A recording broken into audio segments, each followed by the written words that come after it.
আসলে সৌদি আরব যখন আসি তখন আমি দালালের মাধ্যমে আসি। আর দালাল বলছে যে আপনার ডাইরেক্ট কোম্পানিতে দেবে, আর যাওয়ার পরের দিনই থেকে আপনার ডিউটি শুরু হবে এবং কাজ দিয়ে পাঠাইবে। তো যেভাবে সে কাজ দালালের কথা বলে বা দালালের কথা শুনে আমি টাকা জমা দিলাম, সে পাসপোর্ট রেডি করলাম। রেডি করার পরে আমি যখন আসলাম, আসার পরে এই সৌদি আরব আসার পরে দেখতেছি একটা সাপ্লাই।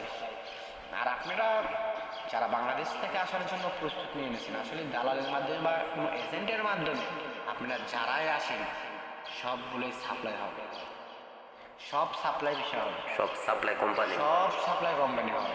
আপনার নিজের ভাই কিংবা ব্রাদার যতক্ষণ পর্যন্ত আপনাকে ভেসে না দিয়ে পাঠাচ্ছে ততক্ষণ পর্যন্ত আপনি কোনো কোম্পানির কাজ পাবেন না।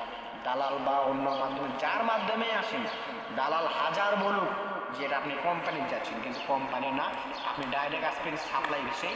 আপনি সাপ্লাই কোম্পানিতে আসবেন, আসার পরে আপনাকে এখান থেকে আর একটা কোম্পানিতে আপনাকে বিক্রয় করবে।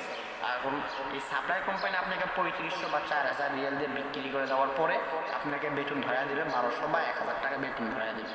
আচ্ছা 2-4 মিনিট 2-4 ঘন্টাতে ওভার টাইম দিলে হতে পারে, না হলে নাই। এভাবেই কিন্তু আপনার সাপ্লাই কোম্পানিতে আপনি আসবেন, আপনি কাজ করবেন 3-4 হাজার রিয়াল প্রতি